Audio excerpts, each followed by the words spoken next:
Ya, saudara, saya merasakan hadirat Tuhan ada di tengah-tengah kita dan siapa yang percaya setiap kita menyembah dengan hati kita, dengan hidup kita, bukan hanya dengan sebuah lagu. Saya percaya Tuhan itu selalu hadir untuk setiap kita, amin. Dia jauh lebih tahu, dia bisa menyentuh dalam kedalaman hati kita. Bahkan seringkali apa yang tidak kita sadari, Tuhan Roh Kudus sering ingatkan dalam hidup kita. Makanya gak heran saudara, saat kita memuji, saat kita menyembah, banyak sekali kita itu mendengar bahwa dalam pujian penyembahan terjadi yang namanya kesembuhan, terjadi yang namanya pemulihan. Karena di dalam hadirat Tuhan, saat kita menyembah Tuhan dan surga menyentuh bumi, saya percaya sesuatu yang supranatural itu akan terjadi dalam hidup kita. Gak peduli itu yang namanya sakit penyakit, itu yang namanya pemulihan, bisa dengan tiba-tiba sekonyong-konyong itu terjadi. Ketika apa? Ketika atmosfer surgawi itu ada di tengah-tengah kita. Amin saudara. Saudara, hari ini saya akan, judul sharing saya adalah Living Sacrifice. Saya diajari Tuhan untuk bagaimana kita ini memberikan sebuah persembahan yang hidup di hadapan Tuhan. Saudara, ada sebuah cerita. Ada seorang peternak Kristen ya saudara ya. Dia ini punya seekor sapi dan tiba-tiba suatu saat sepasang sapi lah. Dan tiba-tiba suatu saat dia ngomong dengan istrinya, Bu, hari ini saya ini dapat dari Tuhan. Dan saya dari hati saya ini yang terdalam pengen Tuhan menggerakkan untuk memberikan sebuah persembahan untuk Tuhan. Oh, istrinya ngomong, wow, bagus dong, gitu. Ya udah, jadi nggak lama setelah sang suami ini berkata kepada istrinya, tiba-tiba seminggu kemudian, saudara, sapinya ini hamil.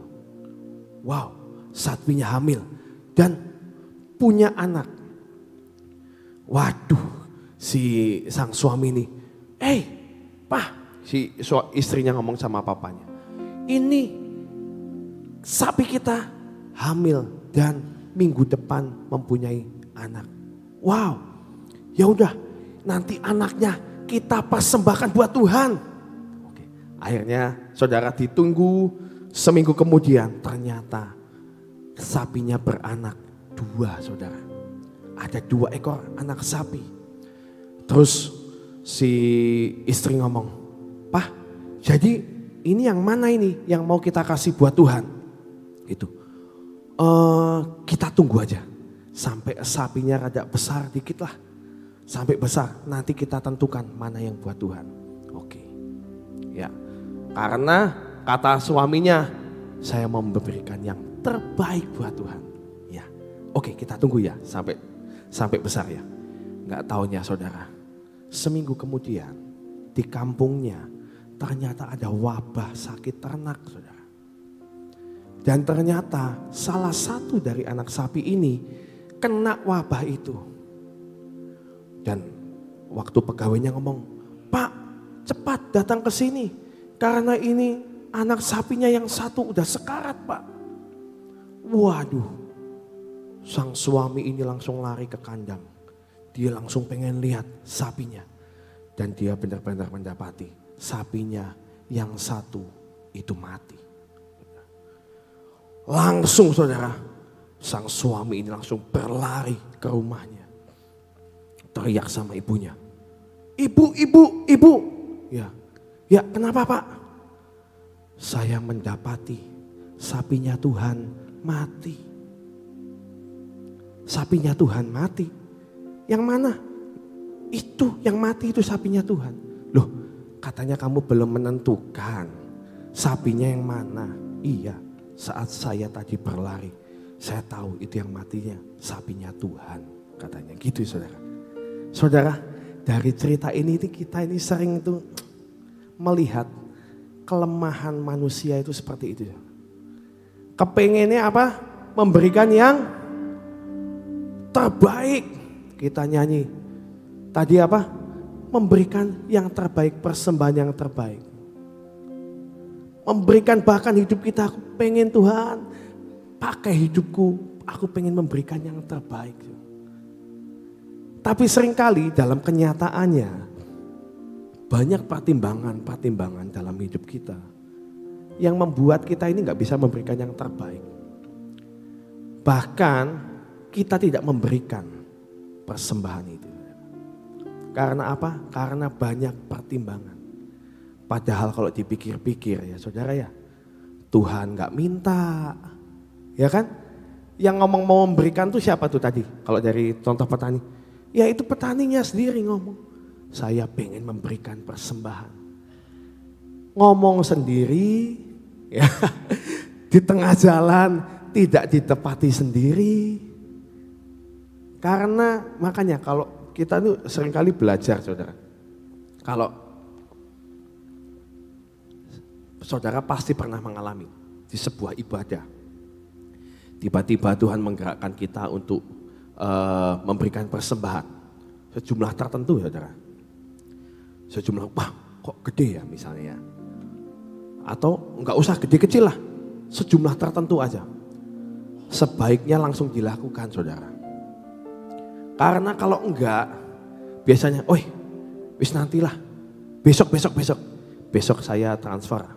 Atau besok saya kasih ke Om Cece, ke Pak Cece, Pak Hendra di sini, langsung saya kasih aja besok. Kenyataannya besok tuh lupa. Terus ya udah besoknya lagi ya, besoknya lagi. Udah kalau enggak nanti Selasa depan aja ketemu, saudara. Didobel katanya. Kenyataannya sering enggak sih saudara? Akhirnya enggak memberi malahan. Enggak memberi, yang lupa, yang enggak didobel juga, yang wislah banyak alasannya lah. Nah itu yang namanya manusia. Kalau kita tidak belajar taat kepada Tuhan dalam hal-hal yang kecil, percayalah kita enggak akan bisa untuk melakukan perkara yang besar yang Tuhan sediakan untuk kita. Amin saudara. Saudara, kita mau baca dulu sebelumnya dalam Roma 12 ayat 1 dan 2.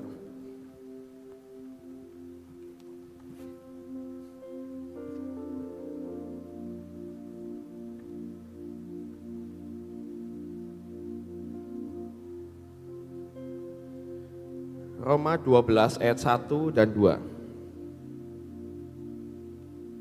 Judul perikop ini adalah persembahan yang benar, saudara. Living sacrifice kalau dalam bahasa dalam terjemahan The Message.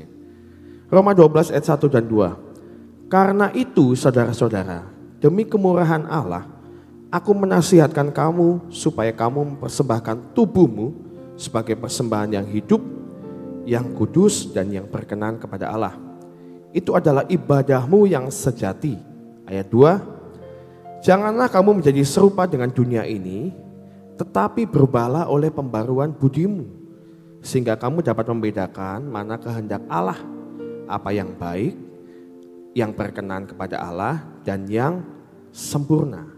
Saudara, ayat pertama dikatakan, kalau kita mau memberikan persembahan yang benar, yang pertama Tuhan suka dengan persembahan yang hidup.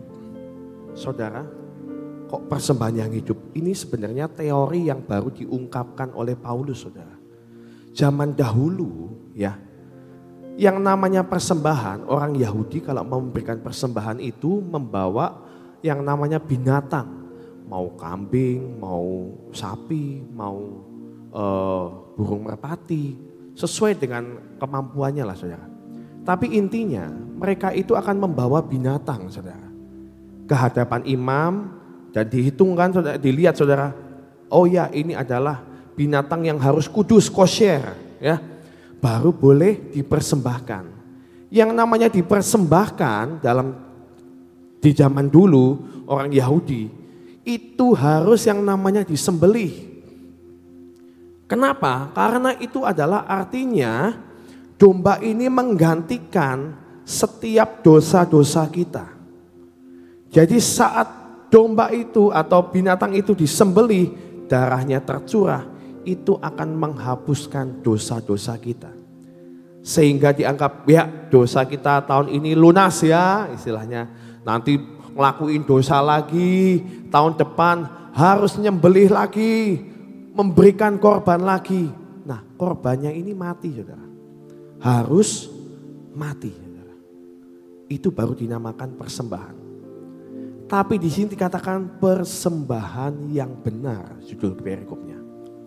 Jadi setelah Yesus mati di kayu salib, sebenarnya yang terjadi adalah Yesus menggantikan binatang-binatang dan domba-domba ini dengan menebus setiap dosa kita, menghapuskan setiap dosa kita dengan darahnya yang mahal.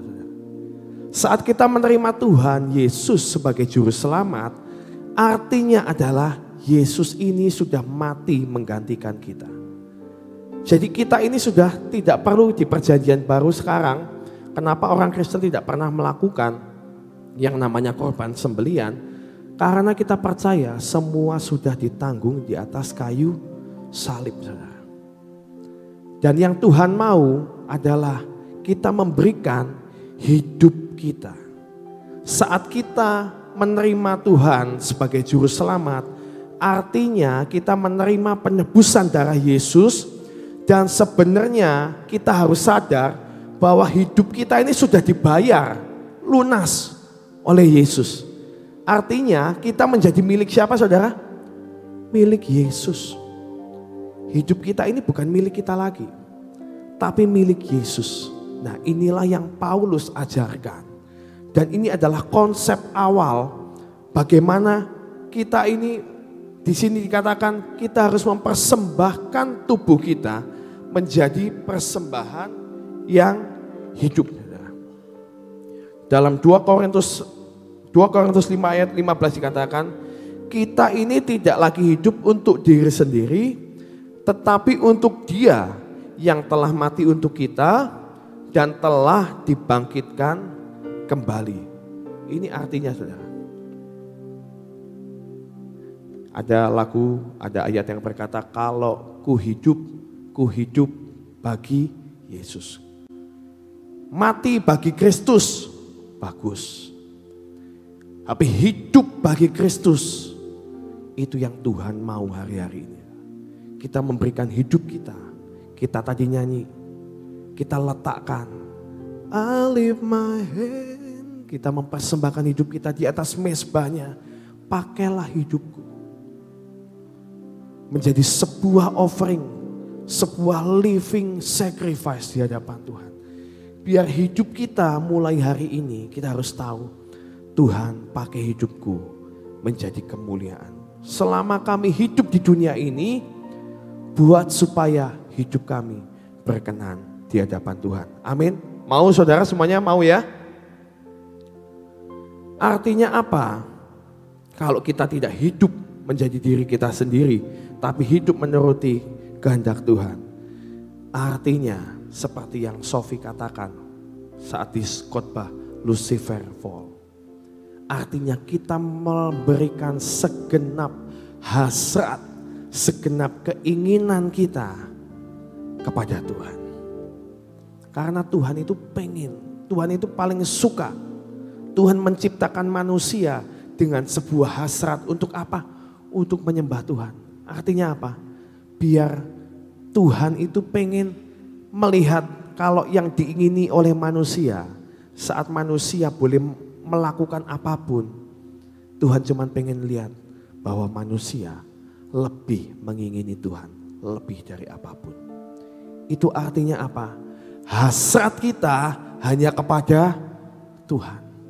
Ini adalah persembahan yang hidup, saudara. Robot dengan istilahnya AI, saya percaya bisa menyanyikan sebuah lagu atau penyembahan yang jauh menyentuh hati kita dengan suara yang jauh lebih bagus. Saya percaya itu bisa dilakukan, saudara. Esensi sebuah penyembahan itu bukan saat kita menaikkan sebuah lagu dan saya bisa merasakan saya tersentuh atau menangis dan lain sebagainya. Bukan, saudara. Harusnya yang tersentuh itu Tuhan, bukan kita. Karena kita mempersembahkan ini untuk Tuhan.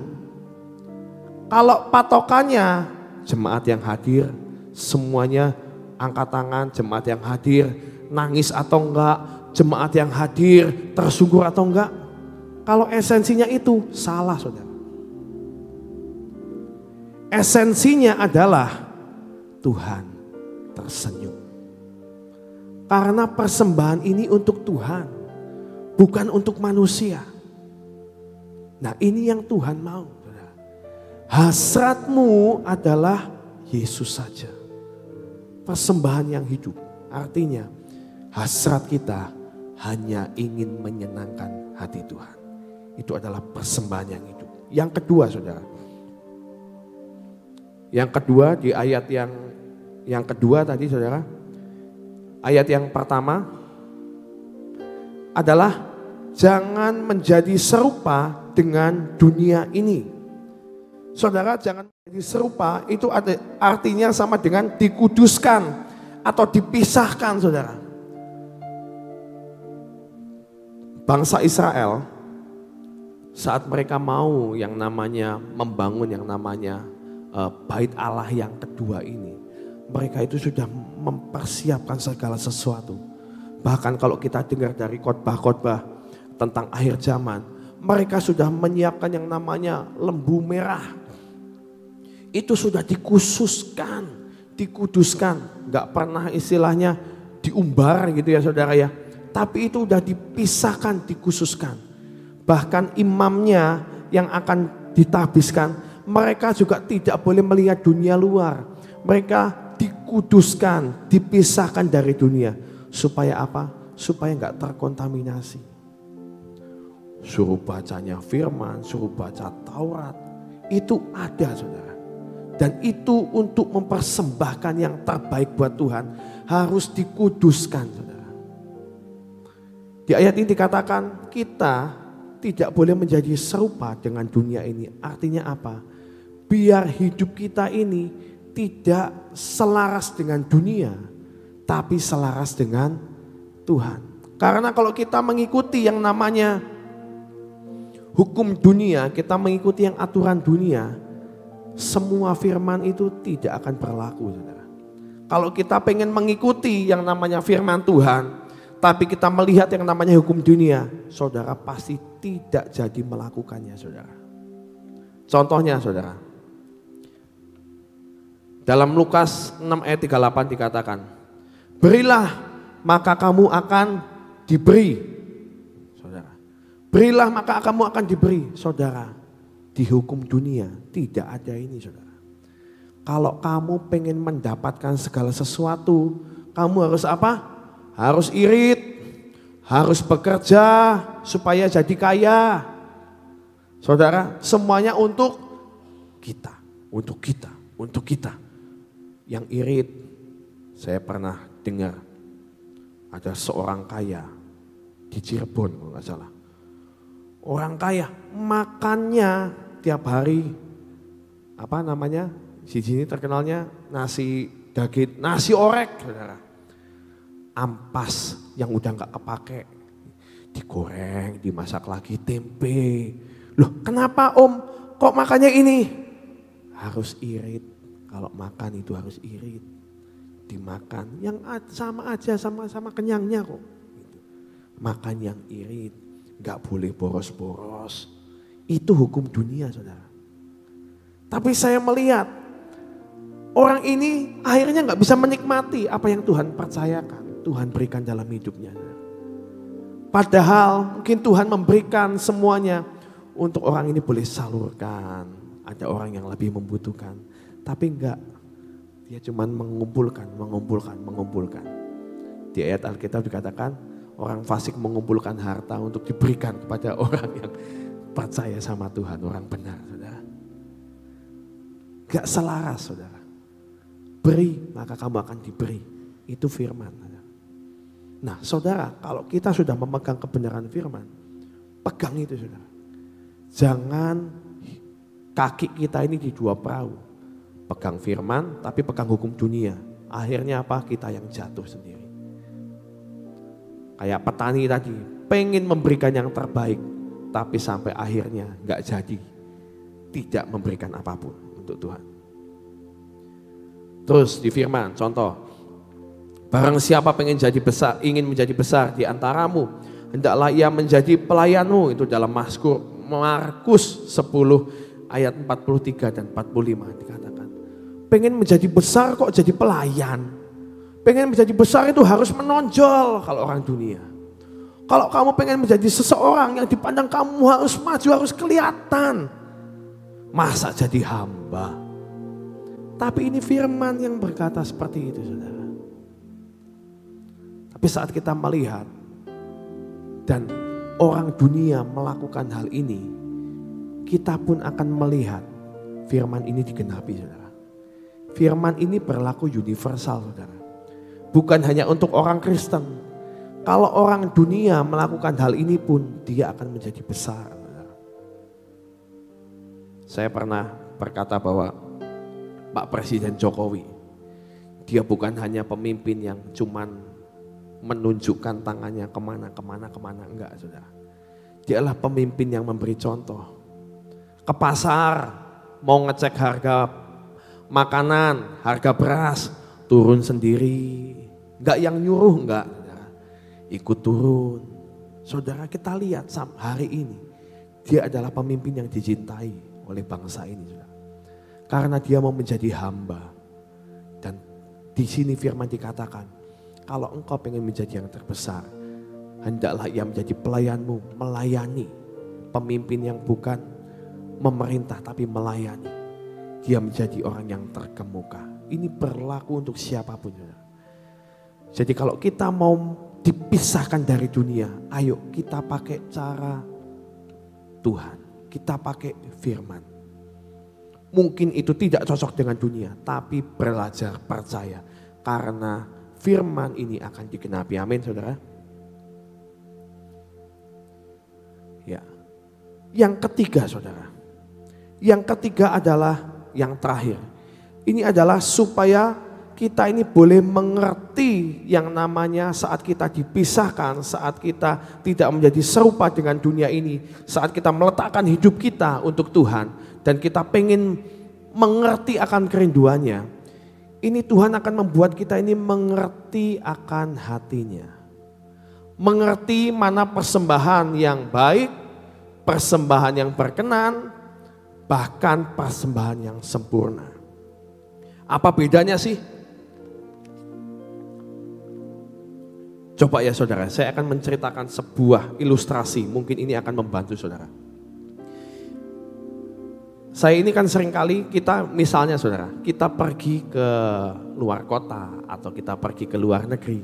Biasanya kalau sudah hari-hari terakhir itu saudara, waduh kita ini belum beli oleh-oleh. Biasanya kan gitu saudara, belum beli oleh-oleh. Waduh mau beliin ya teman-teman ya, kalau enggak nanti ditagih ya. Waduh, mau beliin oleh-oleh, ya. Mau beli apa ya? Biasanya saudara, biasanya kalau misalnya keluar negeri, beli apa ya? Cari yang murah, yang ringkes, yang gampang dibawa. Biasanya itu. Ya. Apa? Mau gantungan kunci lah, mau coklat lah, bener gak? Siapa yang angkat tangan, yang suka melakukan hal itu? Saya seringnya biasanya gitu, cari yang ringkes. Masa kalau bawa gede-gede kopernya gak cukup. Cari yang simple. Tapi biasanya beli coklat aja. Nah, beli coklat, bagi-bagiin saudara ya. Saudara udah sampai di rumah, aduh ketemu sama teman-teman. Nih saya kasih oleh-oleh. Oke. Yang mau menerima biasanya pasti coklat. Biasanya udah tahu saudara, pasti coklat. Baik gak sih? Pemberian itu baik gak? Baik saudara, namanya memberikan itu kan berarti kan kita ingat sama teman-teman kita. Baik, ingat sama keluarga kita.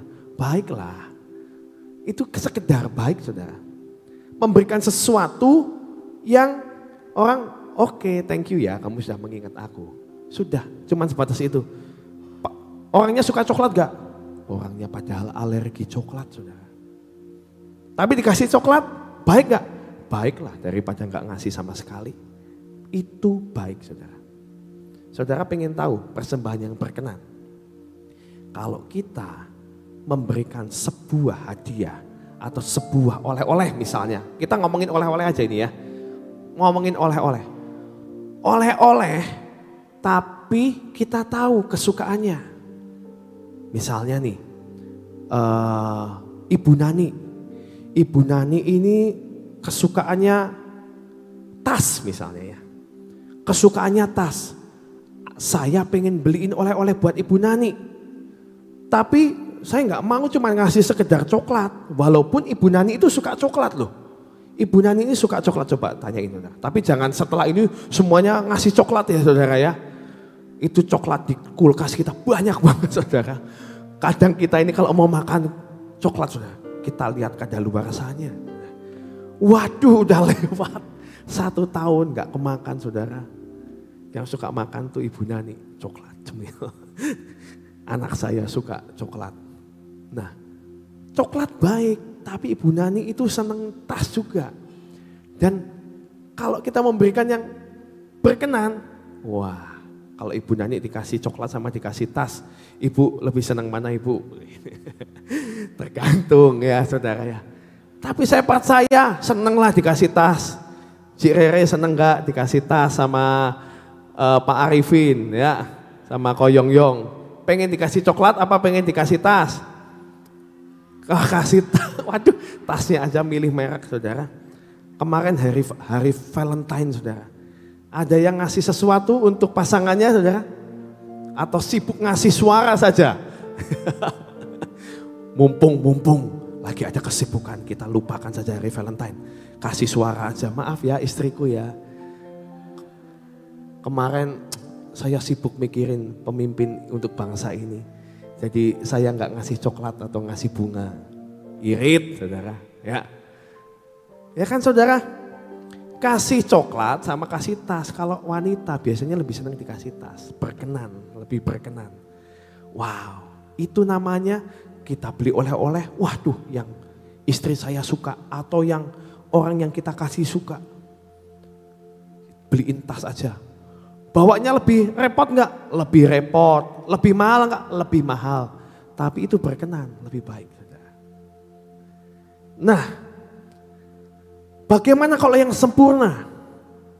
Yang sempurna itu adalah sesuatu yang baik, sesuatu yang berkenan, dan lebih lagi memang saat itu yang lagi dibutuhkan. Misalnya, Cik Rere mau dikasih tas sama Koyong-yong. Tasnya itu udah bolong, saudara. Udah sobek-sobek.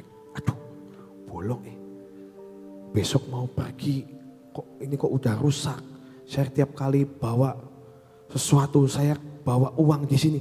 Kenapa dompetnya kayak bocor ya? Hilang terus. Padahal bukan karena dompetnya yang bolong, saudara. Karena memang boros saja, saudara. Kok hilang terus, bawa uang di dompet kok hilang lagi. Di mana ya? Padahal nggak bolong, boros saudara. Ternyata. Nah saudara, kalau memang itu yang lagi diperlukan dan itu tepat yang disukai, itu adalah persembahan yang sempurna. Saudara, kita kalau sama Tuhan pengen memberikannya yang baik, yang berkenan atau yang sempurna. Sempurna, kita semua pengen memberikan yang sempurna. Tapi artinya kita bukan cuman mengerti, kita kan ini kan mengerti hatinya. Kita harus kenal akan kerinduan Tuhan, benar kan? Tuhan lagi pengen apa sih? Kalau datang ke PW, kita nyembah tiap hari itu baik gak? Baik saudara. Tuhan pasti disukakan dan itu jangan pernah dihapuskan. Itu harus saudara.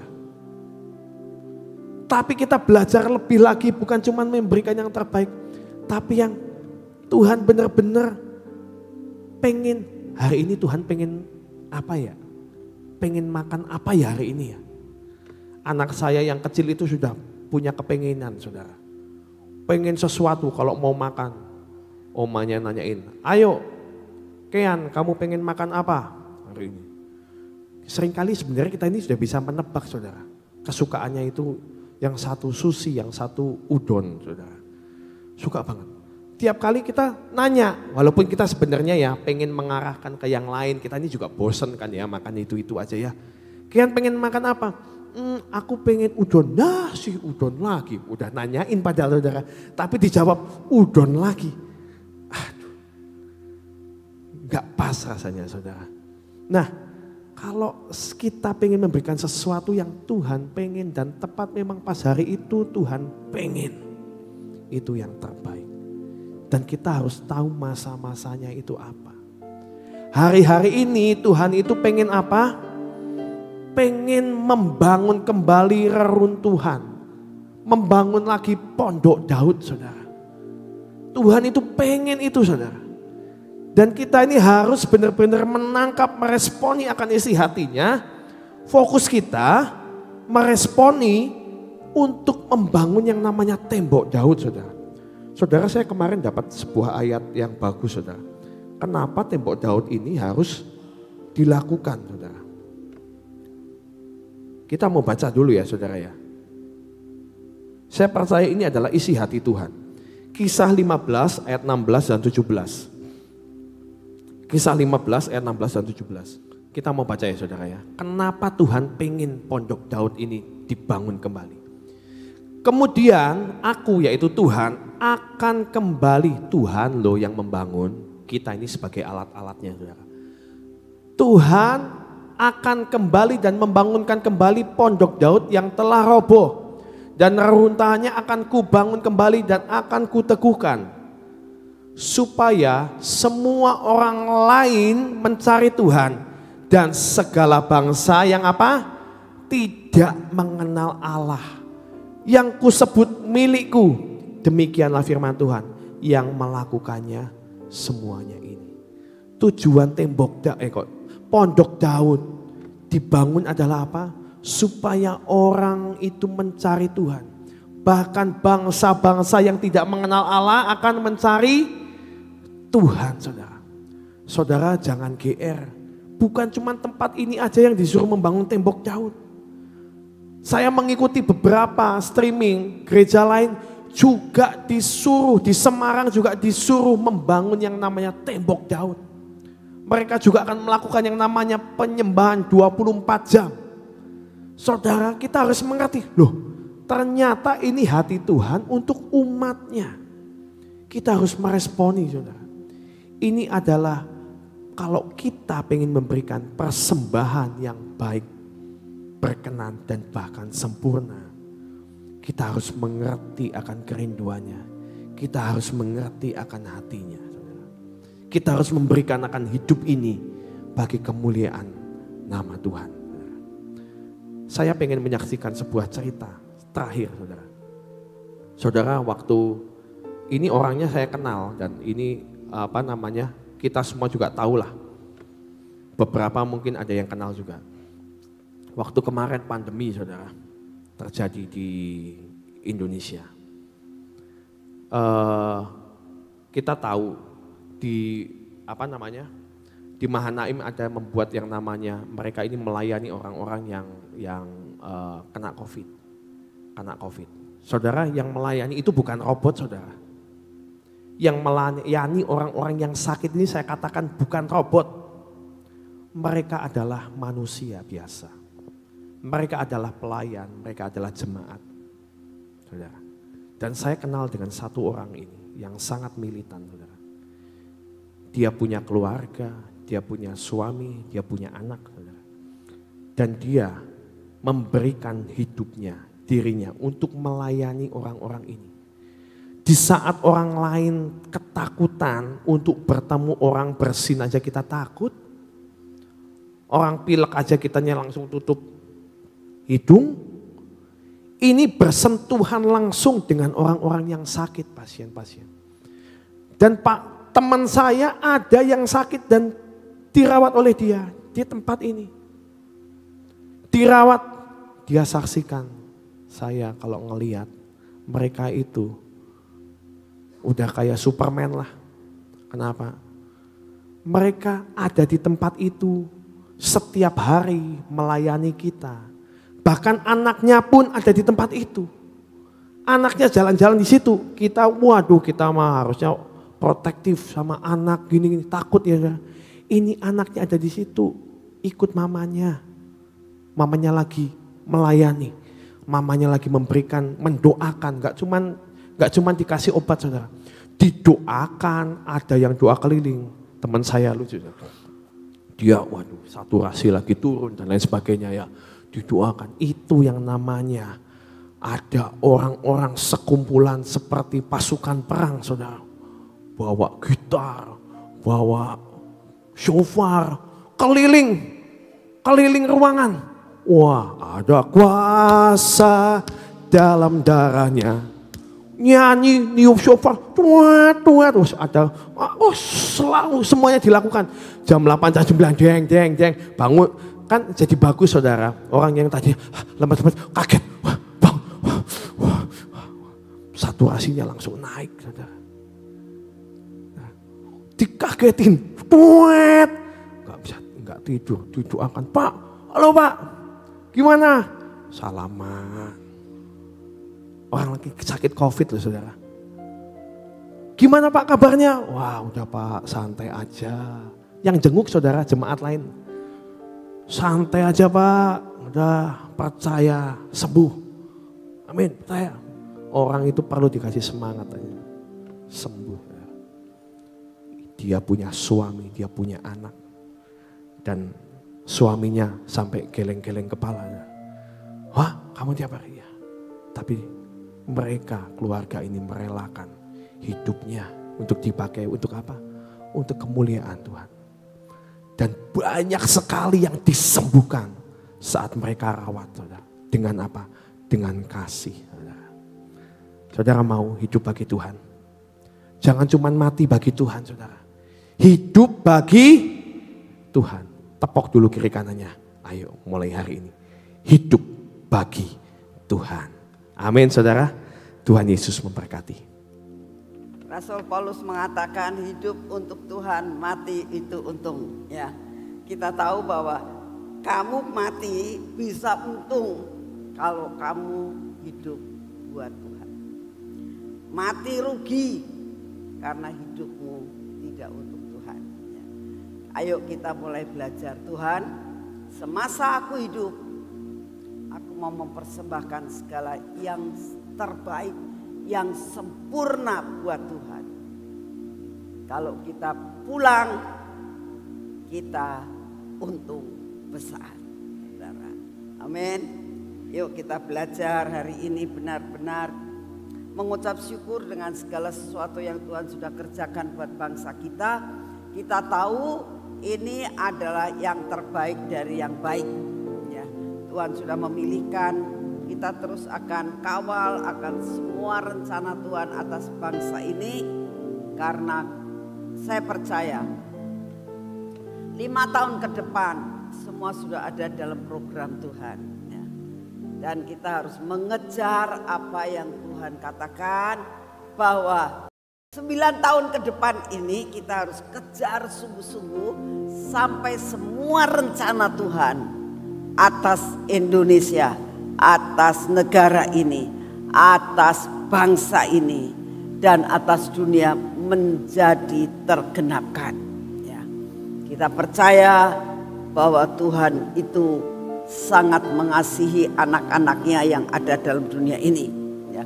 Sampai apa yang terjadi di dalam Indonesia ini saya tahu ini campur tangan Tuhan. Ya. Tuhan membuat segala sesuatu yang terbaik buat bangsa ini. Mari kita berdoa. Terima kasih ya Tuhan, untuk apa yang sudah Kau kerjakan buat bangsa ini sampai dengan saat ini. Kami tahu Engkau selalu bekerja dengan tuntas. Engkau tidak pernah kerja dengan separuh Tuhan. Oleh karena itu kami sangat percaya bahwa apa yang saat ini sudah kau kerjakan, Engkau akan menyelesaikan semuanya Tuhan. Sampai perhitungan suara ini tanggal 20 Maret semuanya akan terselesaikan. Dan kami tahu Tuhan, Engkau yang sudah menentukan akan yang terbaik buat bangsa ini. Terima kasih untuk kasih setiamu. Terima kasih untuk doa-doa yang kami naikkan di hadapan-Mu ya Bapa. Bahwa Engkau yang sudah menentukan semua dan semuanya ini. Terima kasih untuk semuanya. Bapa, kami tetap berdoa buat bangsa dan negara ini. Kami mau tetap mendukung akan Bapak Presiden kami, Bapak Jokowi Tuhan. Berikan terus hikmat, Kau pagari dengan pagar yang daripada-Mu. Engkau berikan kepadanya kebijaksanaan untuk dapat memimpin akan bangsa ini sampai garis akhir. Terima kasih untuk semuanya. Kami berdoa juga Tuhan untuk kedua calon presiden yang tidak terpilih. Berbicaralah banyak Tuhan. Biarlah Engkau redam semua ketidakpuasan. Engkau redam semua apa yang saat ini dipikirkan. Engkau yang memberi damai sejahtera dan pengertian-pengertian yang berasal daripada-Mu. Kami juga berdoa untuk calon-calon presiden yang terpilih. Engkau jagai hatinya untuk tetap rendah hati, untuk tetap memikirkan bangsa dan bukan memikirkan diri pribadinya. Kami mau menyerahkan akan negara ini ke dalam tangan-Mu ya Tuhan. Engkau sendiri yang terus mengawal akan bangsa ini. Sampai rencana-Mu tidak ada yang gagal. Terima kasih untuk semuanya. Kami tetap berdoa buat kekuatan kesehatan buat mereka semuanya ini. Biarlah semua dapat dipakai. Semua kekuatan yang Kau berikan dapat dipakai untuk kemajuan bangsa ini. Terima kasih untuk semuanya Bapak. Saat ini kami datang di hadapan-Mu Tuhan. Kami mau membawakan persoalan-persoalan dan pergumulan kami. Jikalau di antara kami, baik yang di tempat ini maupun yang streaming, dalam menghadapi persoalan-persoalan kehidupan, bergumul tentang sakit penyakit, tentang keuangan, tentang persoalan keluarga, tentang perekonomian. Bapa, Engkau Bapa yang luar biasa. Datang Tuhan. Engkau Jehovah Rafa. Engkau datang menjadi penyembuh daripada setiap anak-anak-Mu yang sakit. Engkau Jehovah Jireh yang selalu mencukupkan bahkan berlebih.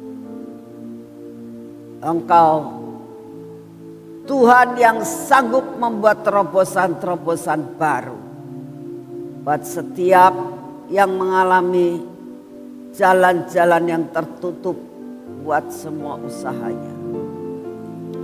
Bapa, kami percaya Tuhan, jikalau kami boleh mempersembahkan tubuh, jiwa dan roh kami merupakan suatu persembahan yang hidup sampai menyentuh akan hati-Mu, kami percaya Tuhan bahwa berkat itu akan turun, kesembuhan pasti turun, jalan keluar pasti Kau berikan. Oleh karena itu kami datang di hadapan. Buat kami memberikan yang terbaik untuk-Mu Tuhan. Yang pas di hati-Mu. Terima kasih untuk semuanya. Bapa, saat ini kami datang di hadapan-Mu ya Tuhan. Kami tetap minta daya tahan tubuh yang baru yang daripada-Mu. Supaya kami tetap kuat dan sehat dapat melayani Engkau sampai garis akhir. Terima kasih untuk semuanya. Kami percaya Tuhan, hari ini tetap Engkau memeliharakan kami. Setiap hari Engkau memeliharakan kami. Di dalam nama Tuhan Yesus. Mari kita masuk dalam pengurapan.